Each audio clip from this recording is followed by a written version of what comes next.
Good morning बच्चों, विज्ञान की कक्षा में आपका स्वागत है। बच्चों, पिछली कक्षा में हमने जनन या रिप्रोडक्शन के बारे में जाना। आज हम जानेंगे रिप्रोडक्शन के प्रकारों के बारे में। बच्चों, आज की कक्षा में हम यह समझने वाले हैं कि सभी जीव अपने जैसे छोटे बच्चे एक ही तरीके से नहीं पैदा करते। उनके तरीके अलग अलग होते हैं क्योंकि प्रकृति ने अलग अलग जीवों को अलग अलग तरीके दिए हैं और इन्हीं तरीकों को हम कहते हैं जनन के प्रकार या टाइप्स ऑफ रिप्रोडक्शन। आज हम जनन के दो मुख्य प्रकारों के बारे में बात करेंगे और इन्हें पढ़ेंगे कहानी के माध्यम से, ताकि यह बात आपके मन में हमेशा के लिए बैठ जाए। बच्चों, कहानी शुरू करने के पहले मैं आपको एक छोटे से जीव से मिलवाना चाहती हूँ। इस जीव का नाम है हाइड्रा। बच्चों, हाइड्रा पानी में रहने वाला एक बहुत छोटा जीव है और इसका शरीर बहुत सरल होता है। अब कहानी शुरू करते हैं। एक बार हाइड्रा और मनुष्य एक दूसरे से बातें कर रहे थे।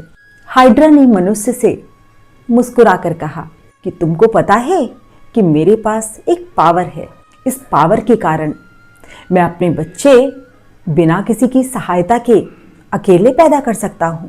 मनुष्य को ये बात सुनकर बहुत आश्चर्य हुआ क्योंकि मनुष्य ने सोचा कि हमारे यहाँ तो बच्चे मम्मी और पापा की मदद से ही पैदा होते हैं, लेकिन हाइड्रा को ये एक्स्ट्रा पावर कैसे मिली। तब हाइड्रा ने मनुष्य को बताया कि हमारे जैसे सरल जीव कई तरीके से अकेले बच्चों को पैदा कर सकते हैं।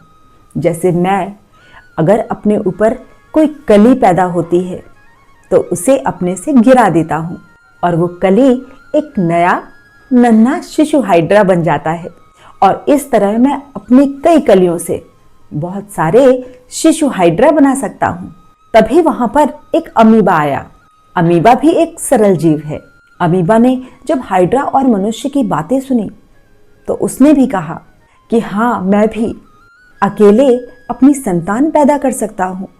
मैं अपने केंद्रक को दो भागों में डिवाइड करता हूँ और फिर मेरी पूरी बॉडी दो भागों में डिवाइड हो जाती है। इस तरीके से मैं एक अमीबा से दो छोटे छोटे अमीबा शिशु में बदल जाता हूँ और इस तरीके से मैं अपनी संख्या बढ़ाता हूँ। बच्चों, जब कोई जीव अकेले ही अपनी संतान या अपने बच्चे को जन्म देता है और उसे मम्मी और पापा दोनों की जरूरत नहीं होती, तो इस प्रकार के रिप्रोडक्शन को अलैंगिक जनन या असेक्सुअल रिप्रोडक्शन कहते हैं। इसमें सिर्फ एक ही जनक होता है, मतलब पेरेंट जो होता है वो एक ही होता है। इसलिए ये तरीका तेज और सरल होता है क्योंकि इसमें किसी के सपोर्ट या किसी की सहायता की जरूरत नहीं होती।